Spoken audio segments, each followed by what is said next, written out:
What's up mga kabites? It's your resident biter, Riri Bites. Welcome back to my channel! So last episode natin, I discussed about things that establishments or owners or managers or staff should do kung may vlogger na mag-visit sa kanilang mall, sa kanilang establishments, or anything na binavlog ng vlogger. So today, we are gonna discuss how vloggers should act when they are in establishments. Alright, perfect. Ang ating premise lang is this is for vloggers na parang normal na tao lang like me.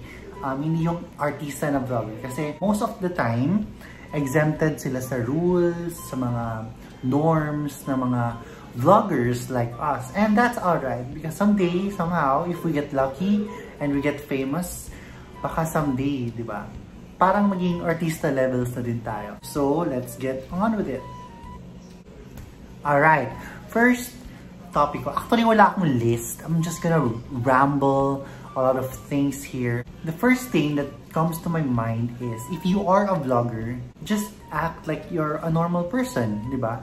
Normal ka lang, hindi ka anyone.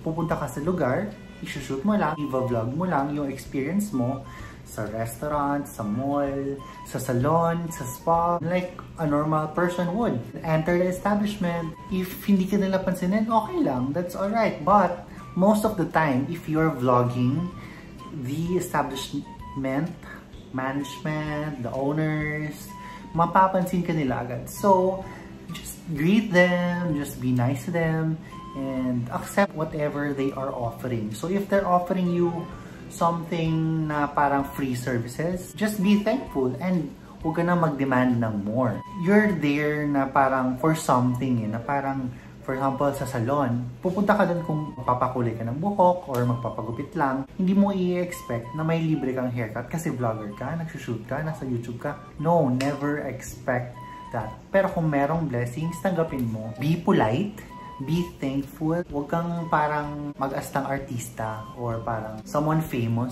Always be courteous kasi you're just a customer there. Hindi ka nila kinontak para i-vlog. Pero if they did, that's another thing. The next thing is pay.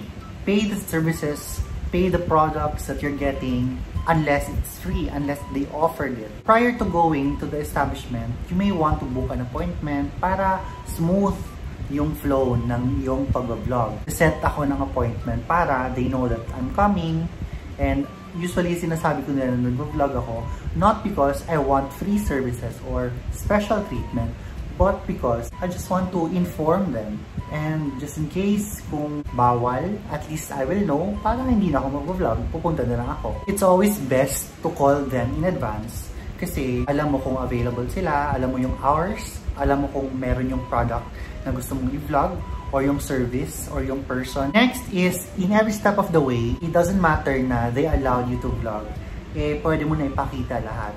So, you always ask, especially if there are risky things that will be shown dun sa iyong mga shots. Just be formal with everything because makikita yon ng lahat ng tao doon sa iyong YouTube channel. Another thing that I discussed from last time is, di ba, you can try to ask your establishment managers or owners kung pwede ba i-off yung music or pahinaan ng konti. If ayaw nila, okay lang. Just be flexible. Di ba? Pwede kang mag-vlog ng hindi nagsasalita, kakain ka lang, or magta-timelapse ka lang ng iyong pagpapa-spa, pagpapa-massage, pagpapa-haircut, or paglilibot sa mall, or sa bagong establishment, or sa park, diba? Kung ayaw nilang i-off yung music na makakasira doon sa iyong monetization sa channel. Next is, if someone notices you or recognizes you as a vlogger or notices na ikaw ay isang vlogger and parang mag-iingay siya, parang magpa-fangirl, oh my god, may vlogger, just respect them. Like, hi, hello, greet them, be nice. Kasi, just be nice. I mean, that's basic human rule. Kahit maging somebody tayo, maging someone famous, it always pays to be nice. We never should change that. If you hear them say na parang something ridiculous or if they make fun of you, just ignore and don't lose your vibe. Don't lose your passion. Just continue on doing what you love. If gusto mo ng mas brighter na spot, maghanap ka ng magandang spot na gusto mo, na perfect dun sa gusto mong shots. Pero kung hindi naman kayang ibigay nung establishment, nung manager, kasi may gumagamit ng spot or parang hindi pwede, bawal, eh di wag ka nang umarte. Next is, it pays to research the place. Kasi just in case hindi masagot nung staff yung mga questions mo or nung manager, at least may back research ka na kasi it doesn't really support the flow of your vlog kung parang may mga questions ka na hindi mo alam yung answers, then you probably have to ask someone around. And finally, just a reiteration, kung bibigyan ka ng free services, free products, just accept it. Huwag mo nang padagdagan, just accept whatever they give you kasi hindi naman sila entitled to give you anything. You're just a customer vlogging, di ba? Shoutout nga pala kay Mark Anthony Liana. Hi Mark, how are you?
Order po kami ng isang Shack Burger na double.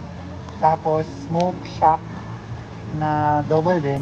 And then, isang regular fries, tapos isang cheese fries. Tapos, dalawang kalamansi. Large, dalawa.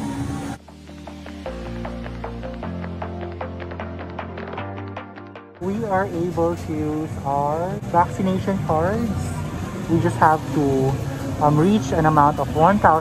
Free is isang calamansi drink for every 1,000 if you show them your vaccination card. Hi! Shout out to Shake Shack. Shake Shack Mega Mall. Chicken bites, grill bites. I love their atmosphere here. Parang siyang wala lang, very chill. And katabi mo yung Zara and some other brands. Malaki pa, meron pa silang ibang spot here. Kasi medyo outdoorsy yung ano, ang dami ng seats niya for an outdoor food place. Hindi siya restaurant eh. Tapos may waiting area din sila. Patience Burger Joyride. We went to Mega Mall kasi bumili kami ng charger and mouse for my asset dun sa bago kong work. So I bought yung Logitech. There's our order. Ay, malaki din yung free. Ang bango. Hahaha. Shake Shack. Nakakamiss yung mall life.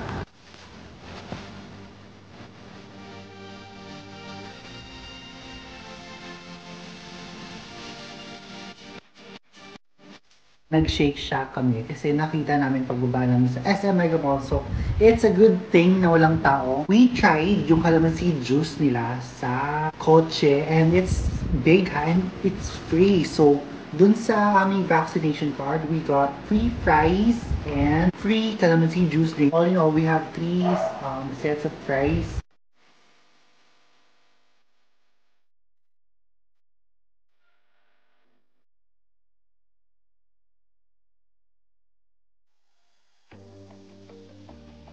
And ito yung mga sauce na mga fries, ketchup and cheese and mustard. We ordered cheese fries, so kaya may cheese sauce. And same lang yung fries nila yata, parang sa sauce lang siya nagkakaiba talaga. Yung isa is regular crinkle cut fries and I ordered yung Smoke Shack. And yung kay Jersey is Shack Burger, no? Ang initial reaction ko sa sizes ng burgers is parang medyo maliit siya. Let's see kung parang sakto lang yung size or ewan. So parang ganyan lang yung size niya. So this is the Smoke Shack.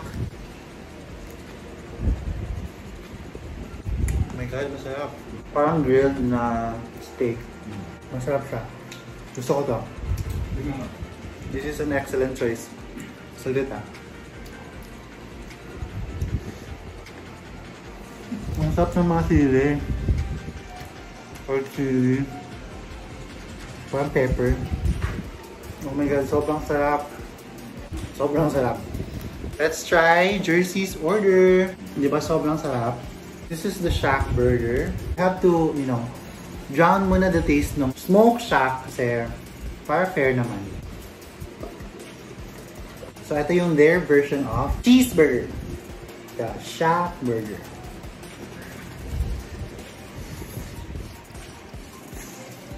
Sobrang messy. Masarap din siya. It's creamy. Oh my god. I love Shake Shack na.